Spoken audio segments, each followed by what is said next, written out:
Let go. One more deep breath. Breathe in. And let go.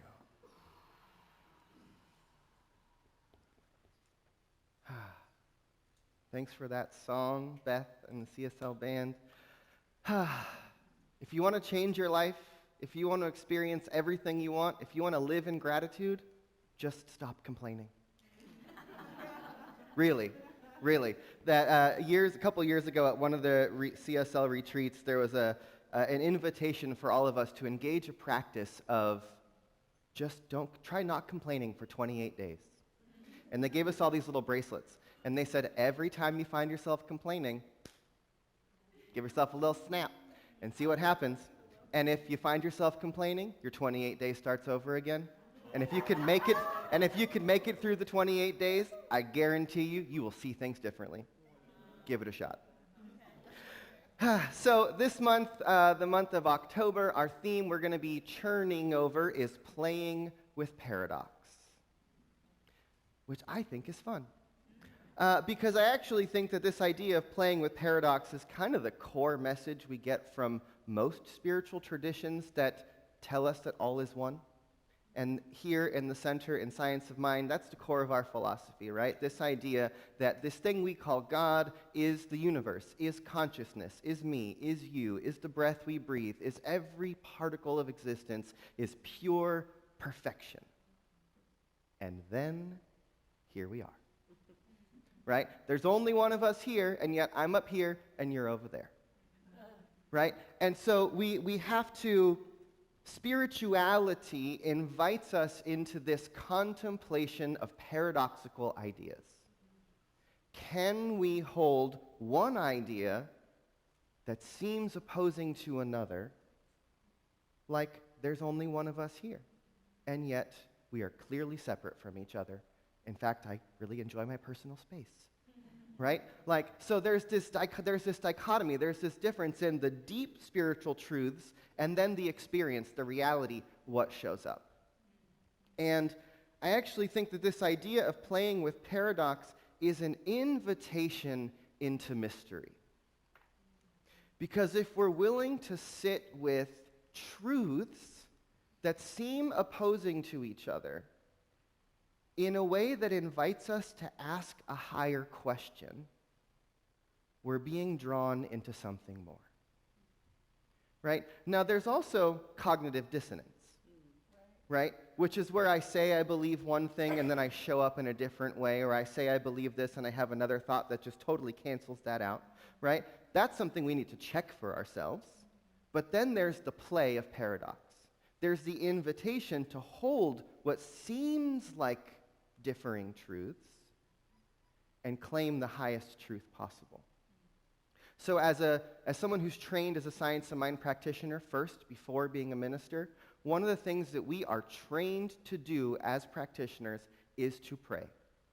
And to pray in this way where we speak to the absolute truth of existence regardless of what circumstances are showing up. And the invitation for the Science of Mind practitioner when someone comes to us and says, there's sickness in my body, I'm experiencing pain, there's a sense of lack. We get to look at that person and say, yes, but the core of you is divine perfection. In every cell of your body, that divine intelligence knows how to recreate itself absolutely perfectly. So even though something is showing up that doesn't look like it, underneath it, there's a deeper truth. And the deep power that comes with this spiritual contemplation that I believe that Ernest Holmes, the founder of Science of Mind, and many spiritual teachers throughout time have tried to teach us, is that if we can not be so fixated on the appearance of things and deepen our attention into the truth of things, that kind of an awareness will produce that which looks like miracles. If I can. That kind of an awareness where we are able to look through what is and see the divine reality, see the absolute perfection, see the ground of being underneath the experience, that kind of consciousness will produce miracles. right? But we get the pain, the discomfort, the dis-ease. It is all consuming. It is very easy to believe that it's real. It's very easy to be convinced if your body is sick that wholeness is not the truth of you, right? Each one of us is going to die, and yet we are eternal beings. There's a paradox right there, right? And so the invitation in this idea of playing with paradox is to invite us to deepen into our spiritual practice, to deepen into our meditation, to deepen into our spiritual studies, to deepen into our prayer practice, to deepen, deepen, deepen, so that we have a mind that's so steeped in this awareness that suddenly it's the light of God that starts to see through our eyes. It's the presence, the heartbeat of the universe that we start to feel in our hearts. And I believe that some of the greatest change makers throughout history, Gandhi, Dr. King, Jesus, many others we could name, lived with this kind of an awareness. That there is something so much deeper here, and everything that's showing up on top of it is mud on the lens. It's illusion. It's not real. And if we ever want to use the power of our minds to change all of the illusions in front of us that look like things that are not working, we actually have to drop deeper into the spiritual truths that allow us to see the wholeness in that which seems to be broken. Because if we can do that, our minds have the power to shift reality. Every one of our thoughts, every one of our beliefs, every one of our brains is projecting the collective reality that we're all participating in. And we just agree on the collective because it appears to be real. But underneath it, there's something more here. And the more we're willing to drop into that deep place of asking those unanswerable questions, many of you have heard me say this, I love contemplating unanswerable questions. Right? Our Zen friends would call that a koan, right? What's the sound of one hand clapping, right? We ask ourselves a question that doesn't make sense, that the brain cannot actually wrap itself around, right? If God is all there is and you and I are separate, how are we connected? How are we one? One of my unanswerable questions always is simply, how is this God? When I see that which is happening in the world, when I see racism, when I see hatred, when I see the environment falling apart, when I see our politicians spouting whatever is coming out of their mouths, I have to ask myself, how is this God? And 99 out of 100 times, I don't get an answer, y'all. But asking the question does something to my mind. It deepens in my awareness. Because the 100th time I ask the question,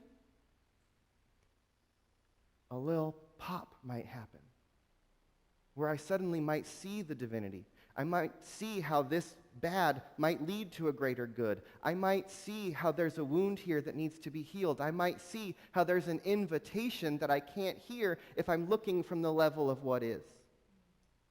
So asking these unanswerable questions, being in the play of paradox, being willing to hold two opposing ideas, a spiritual truth and a physical truth, and find the way to merge them. There's a book called Roads to Truth, which is an anthology in history of the New Thought movement. It's written by someone named Sherry Evans. And in the later part of that book, there's a whole section on the 14 spiritual laws that we teach in New Thought, that we're enacting with, the laws of thought, the laws of the universe. And one of them, which is my favorite, is the law of synthesis. And the law of synthesis actually comes from literary philosophy, right? In literary philosophy, there's three ways of arguing. You have your thesis, which is your argument, your point 4. There's the antithesis, the argument against, and then there's the synthesis. The law of synthesis states that any time two opposing ideas are brought together, a third higher idea can be created that doesn't compromise either of the original two.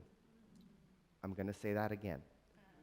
Any time two seemingly conflicting ideas are brought together, a third higher idea can be created that doesn't compromise either of the original two. That is the kind of thinking we need to be cultivating for ourselves, especially in this moment in human history that we all live. We need to be able to start looking at things that appear to be in conflict with each other, whether it's viewpoints, ways of being, thoughts we have, beliefs, looking at that which seems conflicting, and ask ourselves, if these two things could come together, what's the higher thought that's seeking to be expressed here? Because it's those higher thoughts, it's those synthesis thoughts, it's that willingness to play in paradox and look at two sides and ask what's higher here, what's more here, what's asking to be revealed here. When we can see that third thing, it often looks miraculous when it shows up because no one else thought of it yet.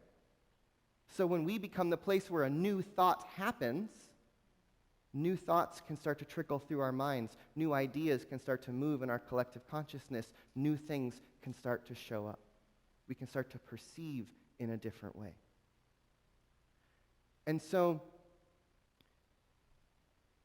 spiritual practice, prayer, meditation, deep studying of sacred texts and spiritual literature are the things that are going to help us all get that spiral of thought in our mind to start to go deeper into this perception.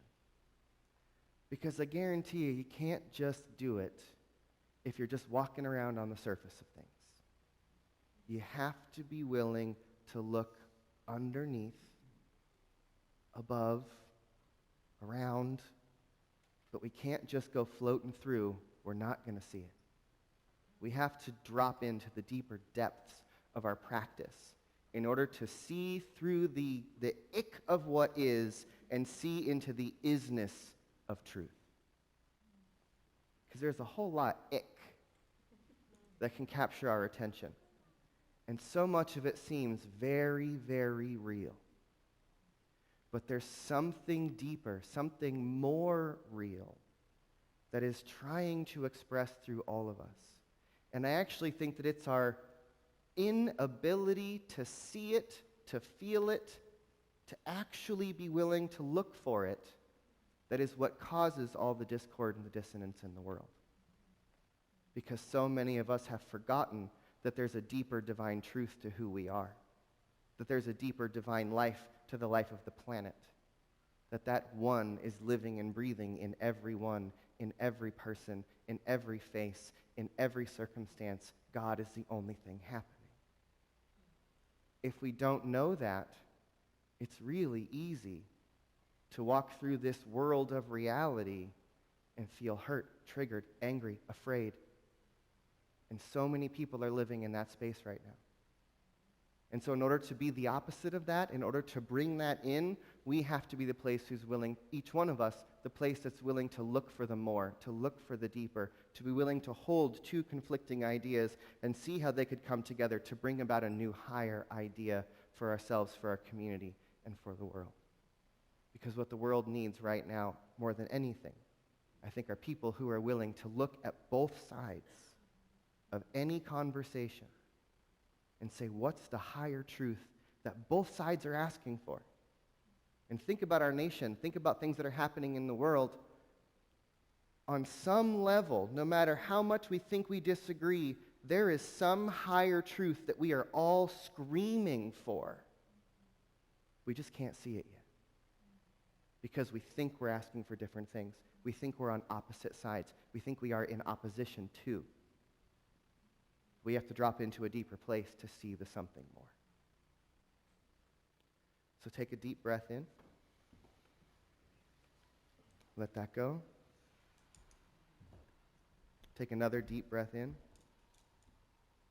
And let it go. If it's comfortable, close your eyes.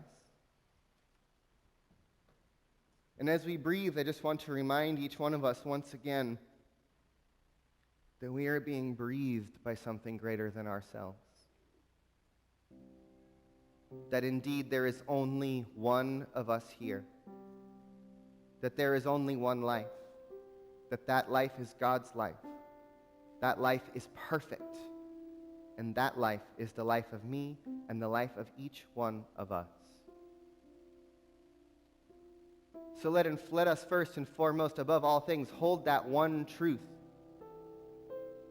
that oneness, that love is the truth of who we are. All of us. No matter how we're showing up, that's the truth. And then from that place, step into this awareness that really, that is that which is breathing me. That is that which is breathing each one of us. There's something more. Let us begin to invite that awareness to look through our eyes, to speak through us, to act through us in everything that we do. Let us be a people who are able to look at that which is in front of us, that which is seeming in opposition, that which is seeming separate, and be willing to contemplate the place where these ideas, these beings, these people, these ways of being come together. Because what I know, it is the power of our consciousness, it is the power of our belief, it is the power of our knowing that is what we have that can allow us to make great change in the world. We have to drop from the level of effect deep down into the level of cause. And let that first cause, that one life, that one mind, that one heart, that one power, that one presence take over our awareness so that we can be grateful for what is unfolding in our lives, so that we can truly have no complaints whatsoever, because what we see is the divine unfolding in front of us, no matter what it is that is in front of us. So let us open our hearts and minds in this moment to surrender to a higher truth, to allow it to start to perceive through us, and allow ourselves to be open to see and to receive the more of what is here. And so with that, take a deep breath in as I let it be, and we say, and so it is.